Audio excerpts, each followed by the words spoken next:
नमस्कार। आज हम बात कर रहे हैं भारतीय जनता पार्टी यानी भाजपा की। हमारे पास कुछ स्रोत हैं जिनके आधार पर हम इसकी पूरी कहानी समझने की कोशिश करेंगे। मतलब कहाँ से शुरुआत हुई, क्या विचारधारा है, इतिहास में कौन से अहम पड़ाव आए और आज पार्टी कहाँ है। लक्ष्य यही है कि इन स्रोतों से जो मुख्य बातें हैं उन्हें सामने रखा जाए। बिल्कुल। भाजपा देखिए आज भारत की राजनीति में एक बहुत बड़ी शक्ति है। जी। इसकी जड़ें इतिहास में काफी गहरी हैं और वर्तमान पर तो खैर असर है ही। तो चलिए आज इन स्रोतों की मदद से इसके अलग अलग आयामों को समझने की कोशिश करते हैं। तो फिर एकदम शुरू से शुरू करते हैं। भाजपा की कहानी असल में 1951 में बने भारतीय जनसंघ से जुड़ती है। श्यामा प्रसाद मुखर्जी ने इसे बनाया था और इसका आरएसएस से भी मतलब नजदीकी रिश्ता था। हाँ, वो वैचारिक कड़ी तो शुरू से ही थी। फिर आया आपातकाल 1975-77 वाला। उसके बाद जनसंघ का विलय हो गया जनता पार्टी में। जी हाँ, वो एक बड़ा राजनीतिक प्रयोग था उस वक्त। लेकिन वो प्रयोग चला नहीं, जनता पार्टी बिखर गई और फिर 1980 में जो पुराने जनसंघ के सदस्य थे उन्होंने मिलकर भाजपा बनाई। पर शुरुआत मतलब आसान नहीं थी। 1984 का जो आम चुनाव हुआ उसमें सिर्फ 2 लोकसभा सीटें मिली थी। सिर्फ 2। हाँ, वो शुरुआती दौर था पार्टी के लिए। और अगर विचारधारा की बात करें तो पार्टी की जो आधिकारिक विचारधारा है वो दीनदयाल उपाध्याय का एकात्म मानववाद है। जी। ये मूल रूप से व्यक्ति और समाज के बीच एक सामंजस्य पर जोर देता है। अच्छा। साथ ही हिंदुत्व पर भी काफी जोर रहता है। पार्टी इसे सांस्कृतिक राष्ट्रवाद के तौर पर देखती है। और जैसा आपने कहा, आरएसएस के साथ इसके वैचारिक और सांगठनिक रिश्ते वो काफी गहरे हैं, शुरू से ही रहे हैं। पार्टी के जो प्रतीक हैं जैसे कमल का फूल, जी। उसका अपना एक सांस्कृतिक और हिंदू महत्व भी है। जी। और वो राष्ट्रीय फूल भी है।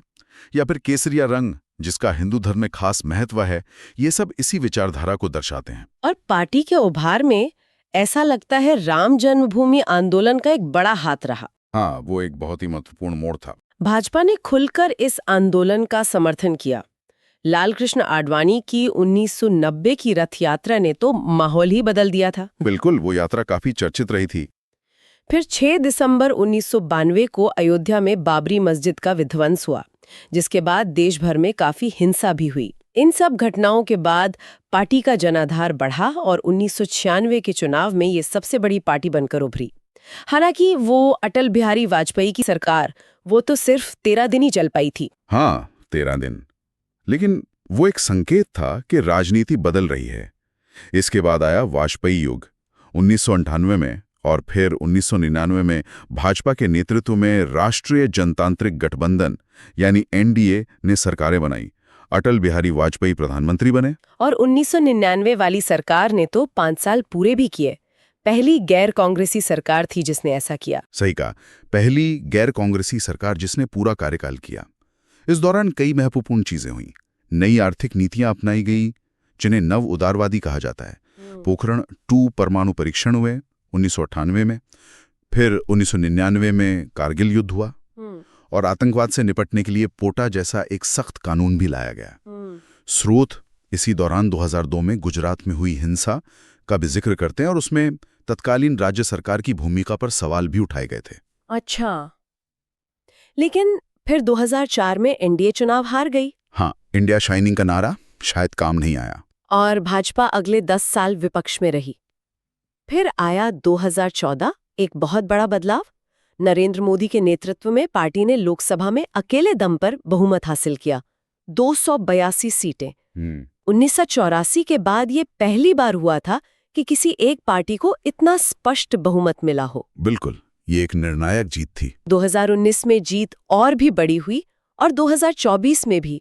हालांकि इस बार गठबंधन के साथ पार्टी फिर से सत्ता में है। हाँ, तो ये मोदी युग है। और सूत्रों के अनुसार इस दौर में पार्टी के अंदर सत्ता का केंद्रीकरण ज्यादा देखने को मिला है। कुछ बड़े और विवादास्पद फैसले भी हुए हैं, जैसे 3 तलाक को अपराध बनाना, जम्मू कश्मीर से अनुच्छेद 370 हटाना और राज्य को 2 केंद्र शासित प्रदेशों में बांट देना। फिर 2019 में नागरिकता संशोधन कानून यानी सीए आया। हाँ, सीए पर तो काफी विवाद और विरोध प्रदर्शन हुए थे। जी, स्रोत बताते हैं कि ये पहली बार था जब धर्म को नागरिकता का आधार बनाया गया और इसकी काफी आलोचना हुई। आर्थिक मोर्चों पर देखें तो शुरुआत में उदारीकरण और एफडीआई पर जोर था, लेकिन बाद में आत्मनिर्भर भारत जैसी थोड़ी संरक्षणवादी नीतियां भी आईं। और रक्षा और विदेश नीति में? रक्षा नीति में थोड़ा ज्यादा आक्रामक रुख दिखा, जैसे सर्जिकल स्ट्राइक का प्रचार। विदेश नीति में अमेरिका से नजदीकी बढ़ी, लेकिन साथ ही भारत एक बहुध्रुवीय विश्व की भी बात करता रहा।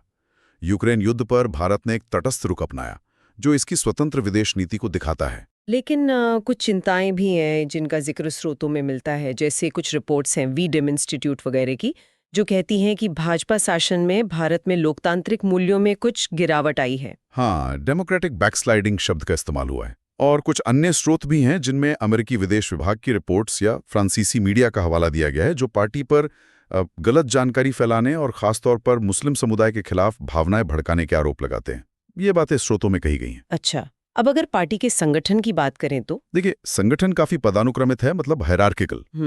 पार्टी अध्यक्ष सबसे ऊपर होते हैं और संघ परिवार यानी आरएसएस, एबीवीपी और दूसरे संगठन, उनसे पार्टी के बहुत करीबी रिश्ते हैं, वैचारिक भी और कई बार सांगठनिक भी। पार्टी के अपनी कई विंग्स हैं, जैसे महिला मोर्चा है, युवा मोर्चा है।